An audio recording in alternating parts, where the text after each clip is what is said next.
Hi,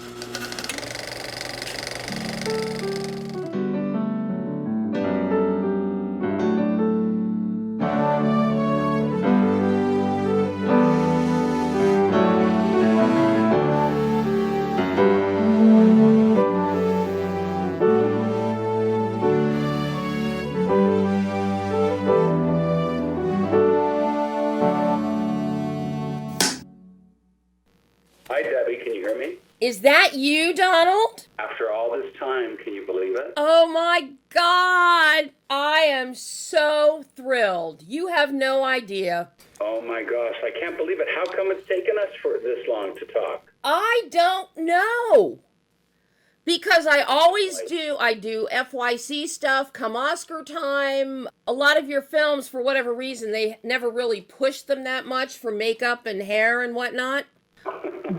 Well, then let's get to it. Moon Knight #1, I am enthralled with. The entire visual concept is amazing. But the first thing that really struck me is, and this harkens back to what Paul Henry did back in 1964 with Bette Davis, and what Gordon Bow did with makeup. You keep our twins, you keep Mark and Steven, you don't change up the makeup on them. So we don't really have a differential, and it falls to Oscar. But for a lot of sweat, that's the big differential. When Steven comes out of a frenzy or wakes up after a bad night of quote-unquote dreams. Yeah. I find that approach so interesting. I found it interesting the first time I saw Dead Ringer, the original Dead Ringer. And I love that you've maintained that approach. So I'm curious, you get this script, you read this, you very easily could have gone with very different looks for Mark and Steven. Yeah. And then Jake, but you didn't. So I'm curious as to your thought process on what led you to go with this style.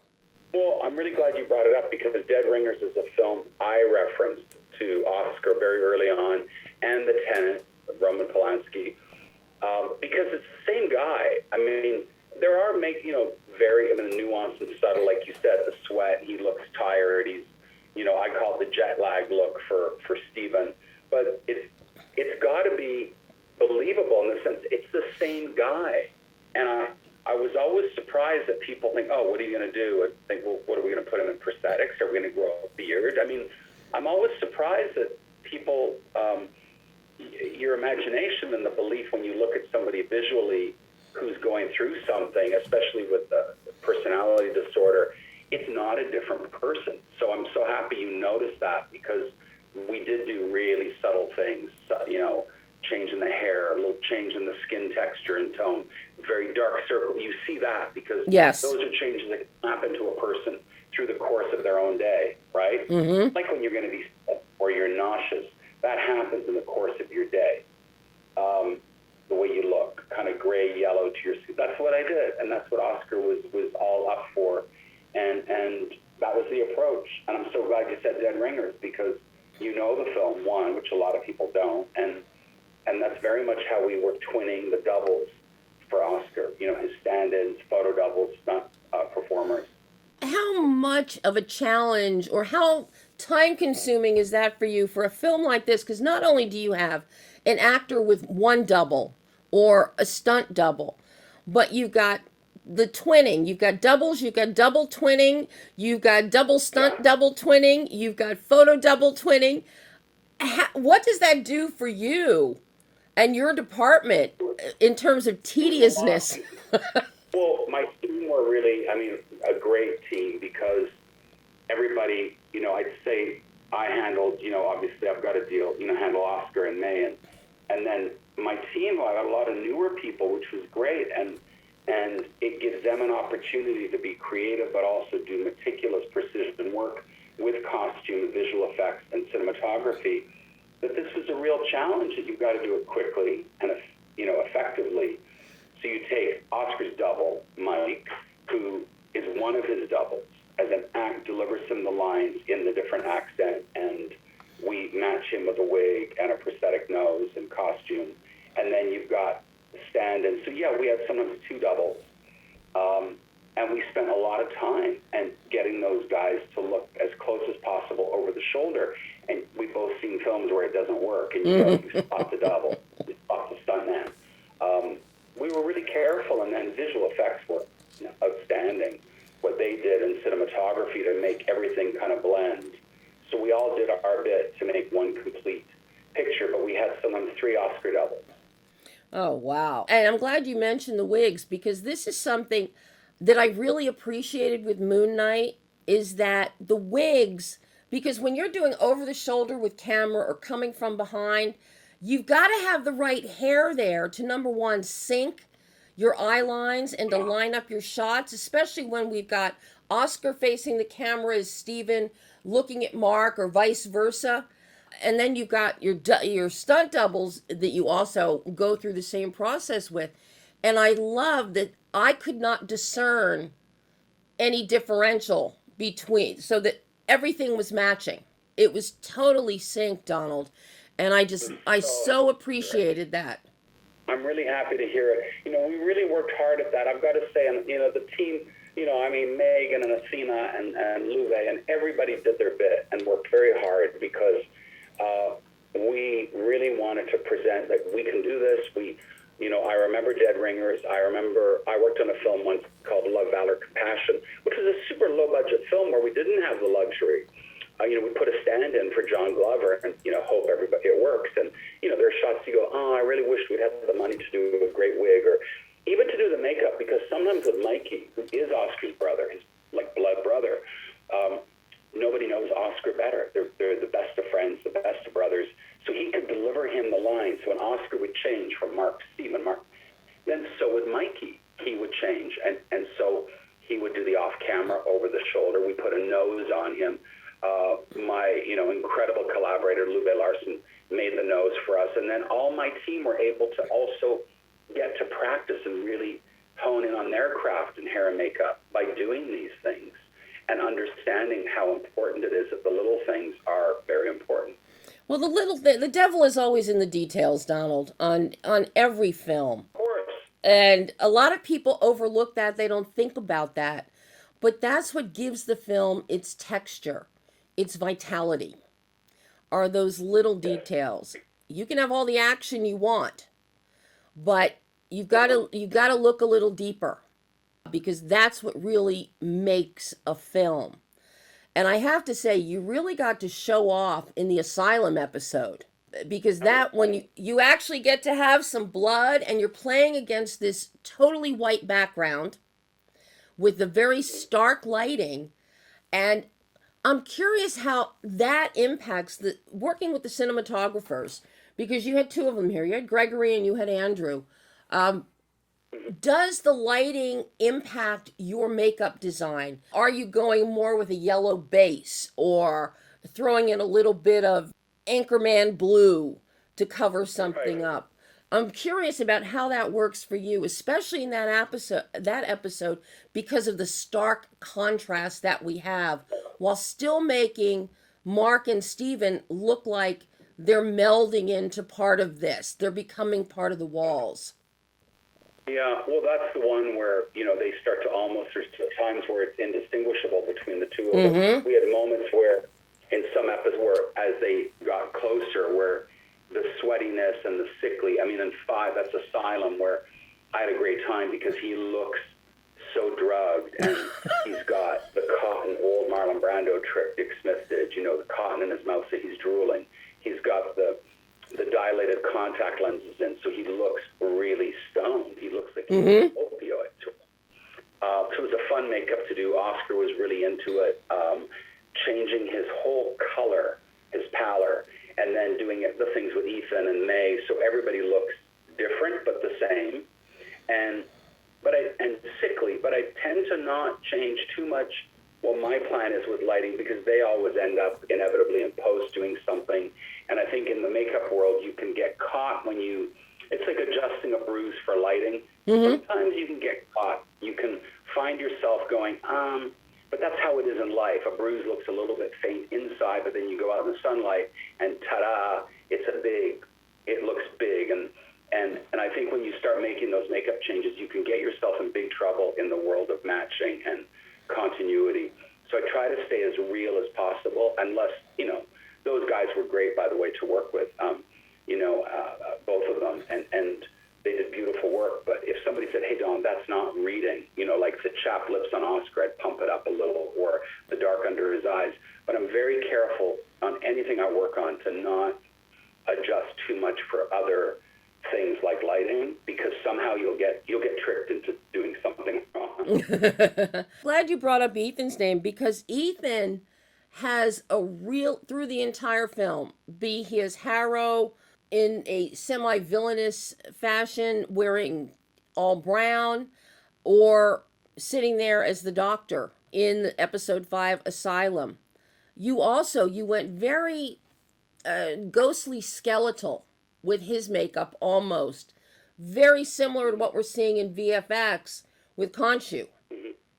And I found that really striking and an interesting contrast and connection. It's interesting. Well, I mean, what we did, so, David, an old friend of mine, David Atherton, came along to look after Ethan's makeup, and Ethan had asked me at one point to work on a couple of design ideas for that episode.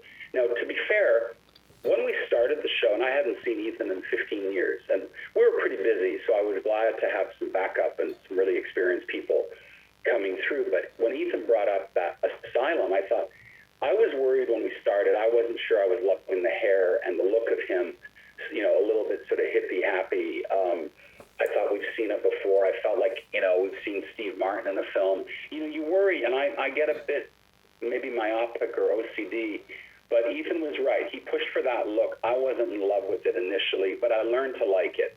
And the reason was, by the time we got to 5, and Mohammed and the guys were asking me, what are we doing for 5 and 6? I realized, well, this is perfect, because now I'm going to get him fit for a wig. I'm going to have a great wig, and we're going to make his hair shorter. We're not going to do a weird, ta-da, SNL, great transformation, because it's going to be hokey. We're going to do a slight change and put him in shorter hair, but the same hair, and a mustache, not a beard, nothing over the top, some glasses. And Ethan loved it. I presented him some Photoshop, and we made the wig, we made the mustache, and he loved it. And I think then he was right to have started off with long hair, because we would have had nowhere to go. He couldn't have turned up as Dr. Harrow with the pony. That would have been strange. Mm-hmm. So I think it really worked to our advantage that he did end up looking like Dr. Harrow, and still with a strange, something not quite right. And I have to say, I love where he is Arthur Harrow before he becomes Dr. Harrow. When we first meet him and throughout, with that hippie-ish guru, new age kind of look to him.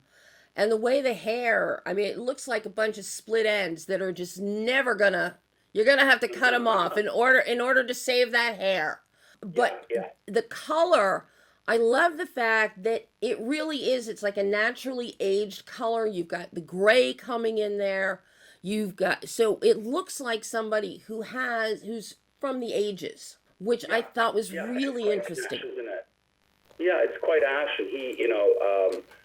I think it's interesting because it's one of those things like stereotype, isn't it? The whole hippie, that whole thing is a worry when you're doing, that kind of look, because you feel like it's been done, but it worked on him. But, it's like everything else, you got to try it. You got to try it and see how people respond to it. And then the sort of beat up, I guess by 6, I had to get that bloody look for him, and that was just spontaneous. What are we doing here? And so it was really a lot of fun for me, the whole show, because it wasn't the way people expect Marvel to be, very controlling. It wasn't controlling at all. It was actually a very creative environment for me. Wow. Now, how would something like Moon Knight compare with Dune? Because Dune, you get to do some fantastical things with makeup. Nothing too outrageous, though. Still very human. Still, actually, for being on Arrakis, normal looking. But that has, I think, a lot more visual wow to it than Moon Knight. Well, it's really apples and oranges, two very different things. I think the Marvel Universe, MCU, it's got the following. It's still streaming. You've got X amount of time It's broader, isn't it? You got broader strokes. Mm-hmm. You do a lot in a short period of time. Oscar was amazing in that kind of what he has to do in however many minutes. And then Dune is this epic where we create all these characters, have a look. They're all unique, based in reality, but even the more theatrical ones, like the Baron or the Harkonnen, it's still it's epic in the scale and the scope and the time. And I think that Moon Knight is pretty epic for the size it was and the budget.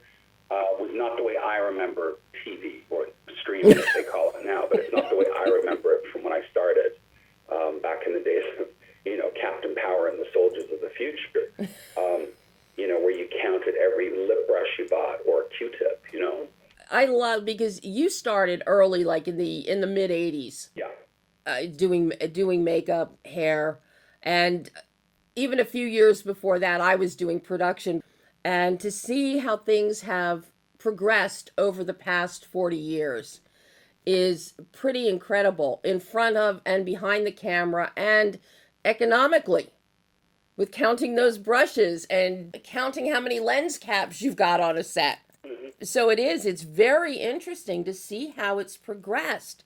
I'm really curious, Donald, because you have exhibited such a range of your work, going from something like Rockstar, which you did incredible work with Wahlberg, again, after Invincible, or before it, but Southpaw. Then you've got some James Bond stuff, high end. Of course, you are becoming known now, I think it's safe to say, as the guy who deals with deserts. You got Dune, Dune 2. We've got an Egyptian desert in Moon Knight. You got desert in Sicario. You're the desert go-to guy now, Donald. Yeah, I kind of love it. Three Kings desert. Yes. So I'm curious, what do you look for in a project to challenge yourself so you don't get pigeonholed or stale? Well, now I'm feeling it's more about the people.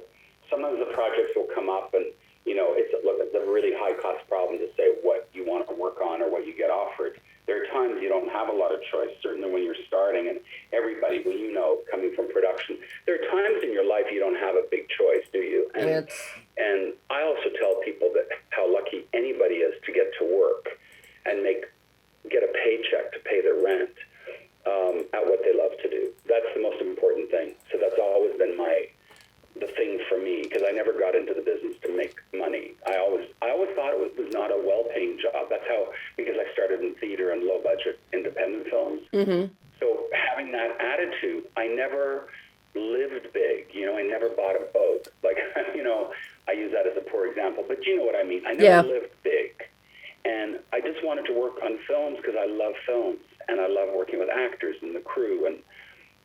But I just want to find a project of movies maybe I want to see, or I get attached to an actor, like Wahlberg or Daniel Craig, or, I've tried to work again with Emily Blunt, or, different people that I love working with. I'm trying to reconnect now with Claire Foy because we had such a great time together on First Man. It's really hard, because of the logistics, and of course money does play into it. People don't have the budget.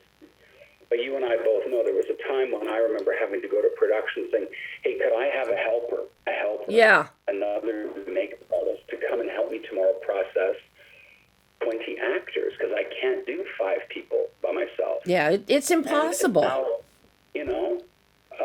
it's a bigger expectation. Now you need a team of 10 people. Now I'm running not just the makeup, but the makeup and the hair and the prosthetics, and the expectations are higher.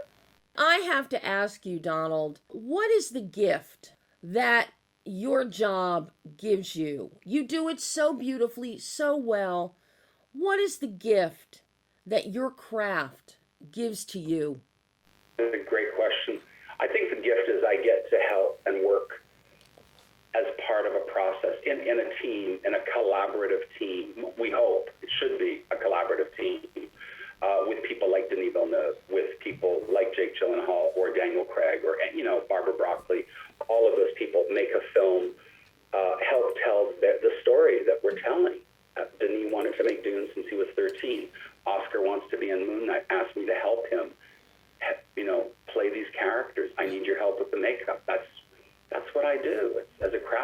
an artisan. And I'd say that's the joy I get. And also to lead a team and create work and help people learn to be good and the best and be a team leader. And I hope a mentor to people. Well, Donald, you are definitely one of the best, and you have, and you know why, you have my undying love and respect, and I will always champion your work, always. I really appreciate that. I hope one day we get to go and have lunch or do something. Well, if you're not in Budapest.